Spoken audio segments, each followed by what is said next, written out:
नीलाम्बुजश्यामलकोमलाङ्गं सीतासमारोपितवामभागं पाणौ महासायकचारुचापं नमामि रामं रघुवंशनाथम्। आइए श्री राम कथा को हम प्रारंभ करें।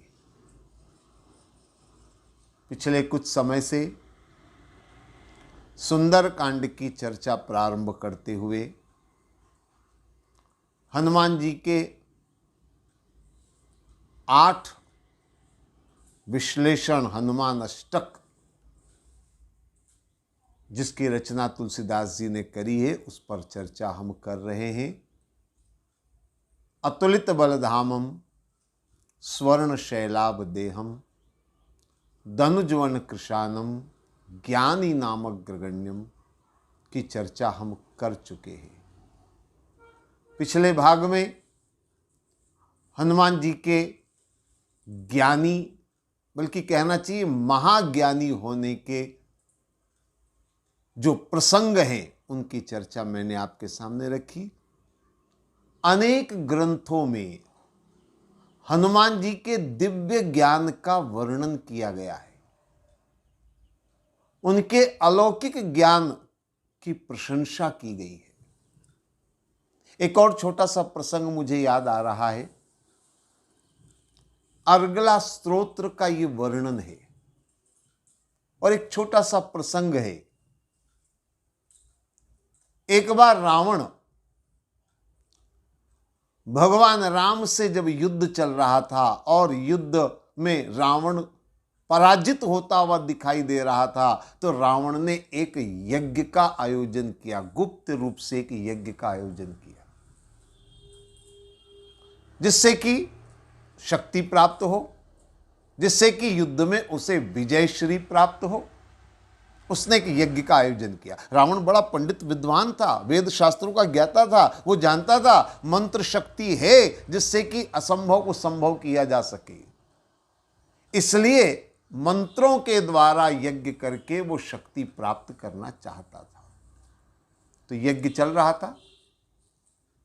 अब आप जानते हैं बिना विद्वान पंडितों के, बिना ब्राह्मणों के यज्ञ तो पूरा होता नहीं है। रावण चाहे असुर हो लेकिन यज्ञ के नियम तो नियम है, और रावण स्वयं भी ब्राह्मण है तो वो सब जानता है, वेद शास्त्रों का ज्ञाता भी है वो। तो अनेक यज्ञ कराने वाले ब्राह्मण देवताओं को उसने आमंत्रित किया था, रखा था, जो यज्ञ करवा रहे थे। कहते हैं हनुमान जी भी उस यज्ञ में ब्राह्मण रूप धारण करके पहुंच गए और हनुमान जी ने उन ब्राह्मणों की सेवा करनी शुरू करी। यज्ञ तो करा रहे, यज्ञ कराने वाले, इन्होंने उन यज्ञ कराने वाले ब्राह्मणों की सेवा करनी शुरू करी और ऐसी सेवा करी, ऐसी सेवा करी। हनुमान जी तो सेवा में निपुण है। ऐसी अद्भुत सेवा करी कि सारे ब्राह्मण बड़े प्रसन्न, गदगद, वाह अद्भुत, तुम्हारी सेवा अद्भुत। उन ब्राह्मणों ने हनुमान जी की सेवा से प्रसन्न होकर कहा, भाई तुम्हारी सेवा से हम सब प्रसन्न हैं, कुछ मन में इच्छा हो तो मांग लो। हनुमान जी ने कहा मुझे कुछ नहीं चाहिए। ब्राह्मणों ने कहा कुछ भी मांगो, तुम जो मांगोगे हम तुम्हें देंगे। तो हनुमान जी बोले ना मुझे धन चाहिए, ना दौलत चाहिए, ना मुझे मान चाहिए, ना सम्मान चाहिए, ना मुझे कोई पद चाहिए, ना कोई प्रतिष्ठा चाहिए, ना कोई मुझे भौतिक सुख साधन चाहिए। अरे भाई कुछ तो मांगो भाई, क्या तुम्हारे जो मन में हो। तो हनुमान जी ने उनसे कहा हे विप्रदेव, अगर आप कुछ देना ही चाहते हैं, कुछ अगर मुझसे कुछ कहलवाना चाहते हैं, एक छोटी सी मेरी इच्छा है, आग्रह है, वो आप कर दीजिए। ब्राह्मणों ने कहा बताओ बताओ क्या है तुम्हारे मन में, बताओ। तो हनुमान जी जानते थे ये जो यज्ञ हो रहा है इस यज्ञ में जिस मंत्र का प्रयोग किया जा रहा है वो मंत्र है जयत्वम देवी चामुंडे, जय भूतार्ति हारिणी, जय सर्वगते देवी, काल रात्रि नमोस्तुते। ये मंत्र से यज्ञ हो रहा था और इस मंत्र का भाव है कि हे देवी, हे चामुंडे, आपकी कृपा से इस यज्ञ में हम विजय हों, हमारे सारे कष्ट और हमारी बाधाएं हरित हो जाए यानी दूर हो जाए और हम इस युद्ध में विजयी हों, हम इस कार्य में विजयी हों। ये भाव इस मंत्र का बनता है। तो हनुमान जी इस मंत्र के जानते, मंत्र का प्रभाव जानते थे। उन्होंने ब्राह्मणों से कहा मैं एक ही चीज चाहता हूं, एक मंत्र में एक अक्षर थोड़ा सा बदलना चाहता हूं, ज्यादा नहीं, एक अक्षर। कौन सा अक्षर? वो जो जयत्वम देवी चामुंडे, जय भूतार्ति हारिणी, ये जो शब्द हारिणी है, इस हारिणी में ह की जगह आप क का प्रयोग करें। बस इतना मैं चाहता हूं और कुछ नहीं चाहता। आप जानते हैं इस एक अक्षर को बदलने से क्या भाव बन जाता है? जहां इस मंत्र का अर्थ था कि सारी बाधा हरने वाली देवी, वहां शब्द का ह की जगह क का उच्चारण करने से भाव बन गया सारी बाधाएं उत्पन्न करने वाली। हारिणी की जगह कारिणी शब्द का प्रयोग करवाया, सारी बाधाएं पैदा करने वाली देवी। और जब बाधाएं पैदा होंगी तो सफलता किसी हालत में नहीं मिलेगी, युद्ध में विजय किसी सूरत में मिलने वाली नहीं है। ये मंत्र में शब्द का अंतर उन्होंने करवाया और ब्राह्मणों ने कर दिया। परिणाम क्या निकला आप सब जानते हैं। रावण युद्ध में पराजित हुआ, रावण की युद्ध में हार हुई। तो यह ज्ञान, एक अक्षर पूरे मंत्र को बदल देता है, एक अक्षर मंत्र के भाव बदल देता है, मंत्र के परिणाम को बदल देता है, पूरा इतिहास बदल कर रख देता है। ये ज्ञान हनुमान जी का ज्ञान है। और इसीलिए हनुमान जी के बारे में कहा जाता है कि वह ज्ञानी नामक कृगण्यम है, अद्भुत ज्ञानी है। अच्छा, ज्ञानी तो है ही। प्रारंभ में मैंने कहा अतुलित बल धामम, तुलसीदास जी ने जैसा कि वर्णन किया, तो ज्ञानी भी है और बलशाली भी है। वैसे आमतौर पर ये दोनों गुण एक साथ बहुत कम देखने को मिलते हैं, क्योंकि अक्सर हमने देखा ज्ञानियों को वो बड़े दुबले पतले जीर्ण शीर्ण काया वाले कमजोर मिलेंगे, और जो बलवान होंगे जिनका सारा ध्यान शक्ति पर है, अक्सर उनका ज्ञान से वास्ता कम होता है। और इसीलिए जिसके पास शक्ति होती है वो दादागिरी करता है, गुंडागिर्दी करता है, वो अपने बल का दुरुपयोग करता है, क्योंकि उसमें ज्ञान की कमी है। हनुमान जी में दोनों चीजें। जब लंका की ओर जा रहे थे तो आशीर्वाद सुरसा ने दिया, राम काज सब करहु तुम बल बुद्धि निधान। बल बुद्धि यानी बल भी हो बुद्धि भी हो, और हनुमान जी में दोनों है, बल भी है बुद्धि भी है, ज्ञान भी है शक्ति भी है। और इसीलिए इस महासंग्राम में जो राम रावण का युद्ध है, यह जो हनुमान जी का चरित्र है, इसमें आप देखें बल और बुद्धि दोनों का समन्वय प्रयोग जो हनुमान जी ने किया है वो शायद किसी ने नहीं किया। कैसे, मैं आपको बताऊं। हनुमान जी ने बल का प्रयोग करते हुए मुठिका का प्रहार किया। ये शक्ति प्रदर्शन, शक्ति का उन्होंने अब बताया स्वरूप, मुठिका का प्रहार किया। और संपूर्ण रामचरितमानस में अगर आप देखें तो हनुमान जी ने 5 स्थानों पर मुटिका का प्रहार किया, 5 के ऊपर मुटिका का प्रहार किया। किस किस के ऊपर, कब, इनको अगर समझें तो इसमें बल भी नजर आएगा और इसमें बुद्धि भी नजर आएगी। देखिए, सबसे पहले हनुमान जी ने मुटिका का प्रहार किया। सीता जी की खोज में जा रहे थे, लंकनी सामने आती है, हनुमान जी ने वहां मुटिका का प्रहार किया। मुटिका एक महाकपि हनि, रुधिर बमत धरनी धन मनी। यहां पर हनुमान जी ने मुटिका का प्रहार किया। उसके बाद मां जानकी को राम का संदेश दिया, लंका जलाई, रावण को उपदेश दिया, पुनः लौट करके आए किष्किंधा में,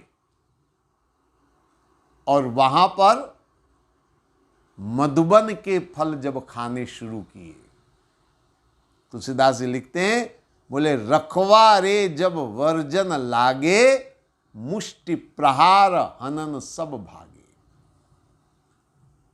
हनुमान जी की दूसरी मुटिका चली यहां पर। हालांकि ये राक्षस नहीं है, असुर नहीं है, ये तो इन्हीं की बिरादरी के वानर ही हैं, लेकिन इनके ऊपर हनुमान जी ने मुटिका का प्रहार किया। इनके ऊपर हनुमान जी ने अपनी शक्ति का प्रयोग किया। इसके बाद आप देखिए, हनुमान जी की तीसरी मुटिका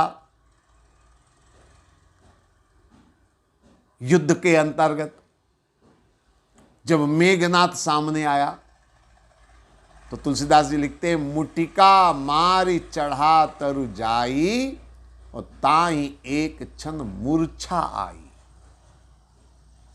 ऐसी मुटिका का प्रहार किया कि मूर्छा आ गई मेघनाथ को, एक पल के लिए मूर्छित हो गया मेघनाथ। ऐसी मुटिका का प्रहार उन्होंने मेघनाथ पर किया। इसके बाद तब मारुत सुत मुटिका हन्यो, पर्यो धरनि व्याकुल सिर धुन्यो। कुंभकर्ण के सामने हनुमान जी गए, और जब कुंभकर्ण भीषण युद्ध कर रहा था तो हनुमान जी ने कुंभकर्ण को भी मुटिका से प्रहार किया, मुटिका का वार किया। तो क्या हाल हुआ, बोले पर्यो धरनी, धरती पर गिर पड़ा। वो पहाड़ काय शरीर वाला कुंभकर्ण, वो एक मुटिका से धड़ाम से नीचे गिर पड़ा। ये उनकी शक्ति है। और एक और बार मुटिका का प्रहार किया। मुटिका एक ताही कपि मारा, पर्यऊ सेल जनु वज्र प्रहारा। पर्वताकार शरीर वाला रावण, उसको जब मुटिका मारी तो पर्यऊ गिर पड़ा। वो ऐसा लगा जैसे पर्वत के ऊपर वज्र का प्रहार हुआ है। ऐसी मुटिका हनुमान जी की। और तुलसीदास जी लिखते हैं कि मुटिका एक ताही कपि मारा, पर्यों सेल जन वज्र प्रहारा, और मूर्छा गे बहोरी सो जागा, कपिबल विपुल सराहन लागा। रावण हनुमान जी के बल की प्रशंसा करने लगा। एक बात आपने देखी होगी, रावण ने अगर बल की प्रशंसा करी है, एक बार नहीं 2-3 बार, तो केवल हनुमान जी के बल की प्रशंसा करी है। न राम के बल की प्रशंसा करिए, न लक्ष्मण जी के बल की प्रशंसा करिए, न अंगद के बल की प्रशंसा करिए। अगर प्रशंसा हनुमान जी अगर करिए रावण ने, तो केवल हनुमान जी के बल की प्रशंसा करिए। और ये बहुत बड़ी बात है। चाहने वाले अनुयायी प्रशंसा करें तो कोई बहुत आश्चर्य की बात नहीं है, क्योंकि अनुयायी हैं, चाहने वाले हैं, भक्त हैं, उनको तो प्रशंसा करनी है, लेकिन शत्रु भी प्रशंसा कर रहा है, ये बहुत बड़ी बात है। तो हनुमान जी बलशाली हैं, इसके प्रमाण है मुटिका जब जब मारी उन्होंने। लेकिन आप देखिए और एक चीज की कल्पना करिए, जैसी मुटिका उन्होंने कुंभकर्ण को मारी या जैसी मुटिका उन्होंने रावण को मारी, सोचिए, कल्पना करिए, ऐसी मुटिका अगर वो रखवारे पर मार देते तो वो तो बेचारे राम नाम सत्य हो जाती। लेकिन यही बुद्धि का पता चलता है कि हनुमान जी ने कितने विवेक से काम किया। मुटिका तो मारी, लेकिन किसको किस अंदाज में मारनी है, किसको कितना प्रहार करना है और कौन कितना प्रहार सहन कर पाएगा। लंकनी को मारा, मुटिका एक महाकपि हनि रुधिर बमत धरनी ढनमनी, खून निकल गया मुंह से, बात खत्म। तो हनुमान जी का ज्ञान अद्भुत है, बल के साथ साथ बुद्धि है, विवेक है, ज्ञान है। और इतना ही नहीं, अगर इस प्रसंग पर थोड़ा और हम आध्यात्मिक और गूढ़ता से बात करें तो हनुमान जी के ज्ञान का और भी अद्भुत रूप हमें देखने को मिलेगा। बल तो आपने देख लिया, बल के साथ बुद्धि, ज्ञान उनका आप देखें हनुमान जी का। मुटिका का प्रहार अब थोड़ा ध्यान से समझने का प्रयास करें। आप लोग शायद समझ रहे होंगे मुटिका किसको कहते हैं। सामान्य भाषा में घूसेबाजी, मुक्केबाजी हम कह सकते हैं। और ये मुटिका थोड़ा सा आप स्वयं चाहे तो प्रयोग करके देख लें अपने, कैसे मुटिका होती है। 4 उंगलियां और एक अंगूठा, पांचों को जब आप बंद कर लेते हैं तो होती है मुट्टिका। ये मुटिका का स्वरूप है।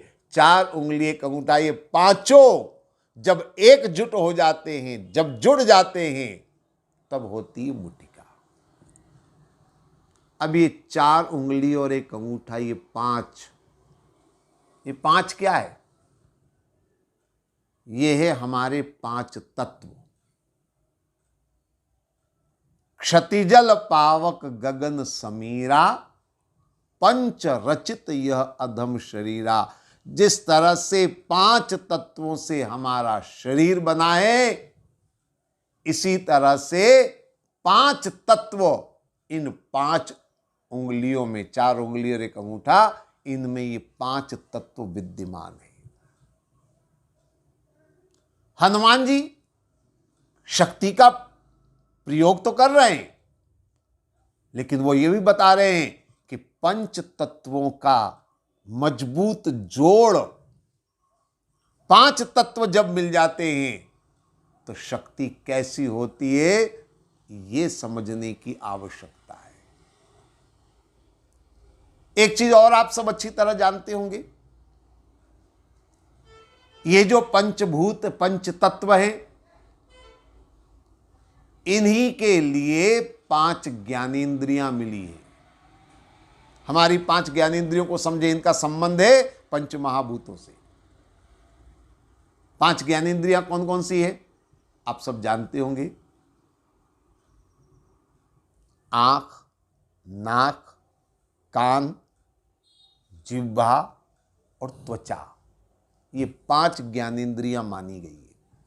ये 5 ज्ञानेंद्रियां, अब इन 5 ज्ञानेंद्रियों का संबंध पंच तत्वों से है। जैसे जिह्वा को जल तत्व माना गया है, ये जो जिह्वा है ये जल तत्व है। त्वचा जो है वो पृथ्वी तत्व के रूप में मानी गई है। वायु नासिका है, क्योंकि नासिका से ही वायु ली जाती है, तो नासिका वायु तत्व है। आंख अग्नि तत्व का प्रतीक है। आपने जब देखा होगा किसी को क्रोध आता है तो क्रोध की क्रोधाग्नि कैसे प्रकट होती है? आंखों से आंखें लाल हो जाती है। अग्नि का स्वरूप कैसा है? लाल है, और क्रोध में आंखें लाल हो जाती है। तो नेत्र जो है वो अग्नि तत्व का प्रतीक है, और आकाश तत्व का प्रतीक है कान। ये जो हमारे कर्ण है ये आकाश तत्व के प्रतीक है, क्योंकि कर्ण में छिद्र है, और आकाश को भी छिद्र का ही स्वरूप माना गया है। तो ये 5 ज्ञानेंद्रियां हैं, और ये 5 तत्व हैं, पृथ्वी जल अग्नि वायु आकाश। हनुमान जी ने अपनी मुठिका के द्वारा केवल शक्ति प्रदर्शन ही नहीं किया है। हनुमान जी ने अपनी मुठिका के द्वारा केवल अपनी शक्ति को ही सामने नहीं रखा है, बल्कि अपनी विद्वत्ता से, अपने ज्ञान से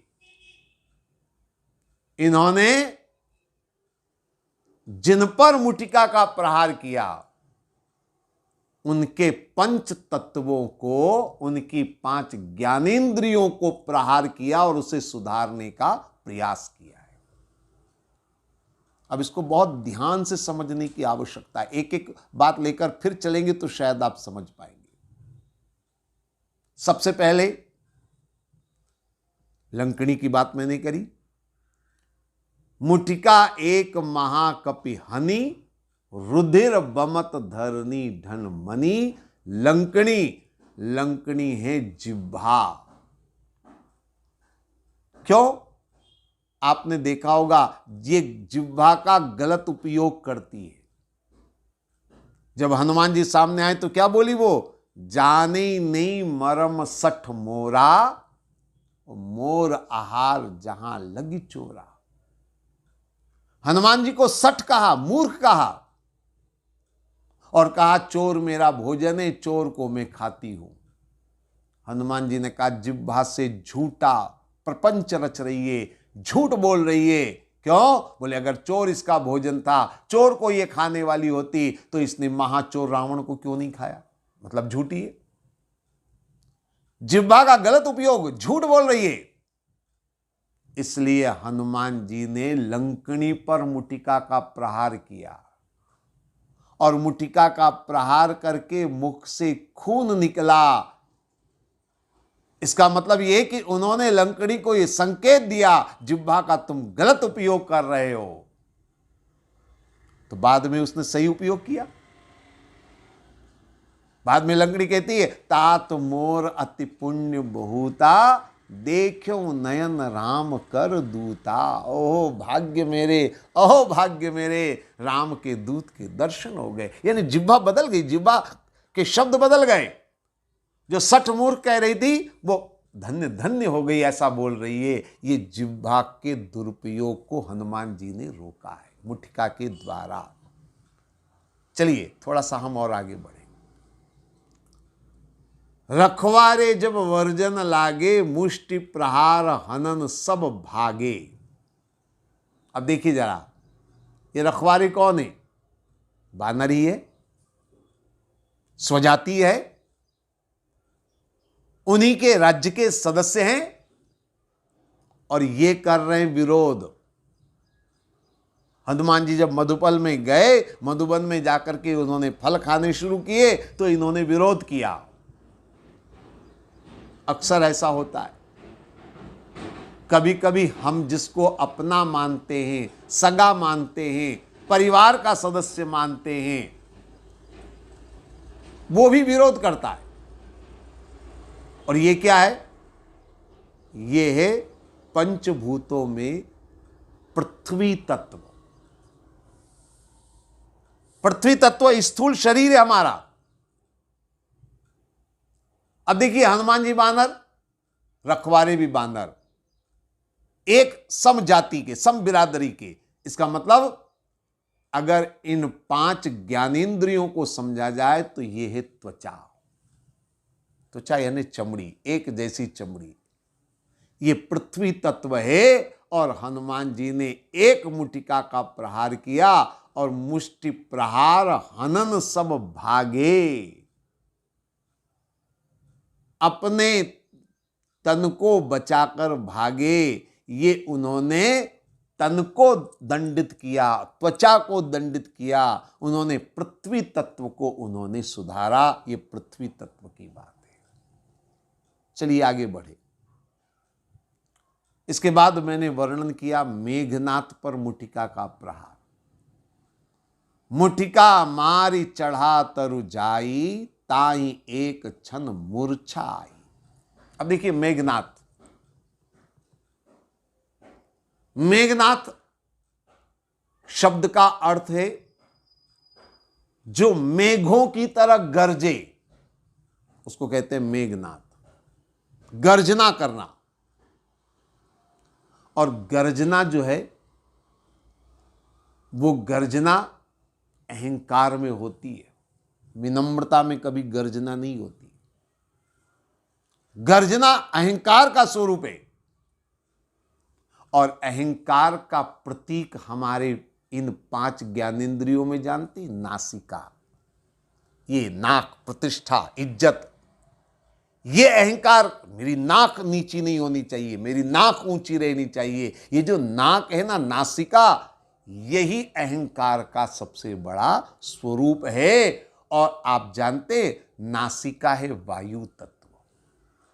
मेघनाथ, बादल, बादल गरजते हैं तो हवा के टकराव से गरजते हैं, इसलिए मेघनाथ वायु तत्व है जो 5 ज्ञानेंद्रियों में नासिका है। और इस अकड़ को मिटाने के लिए ताई एक क्षण मूर्छा आई। हनुमान जी ने ऐसी मुटिका मारी कि मूर्छित होकर के गिर पड़ा। ये अहंकार को दूर करने के लिए नासिका का सही उपयोग हो। चलिए हम और आगे बढ़े।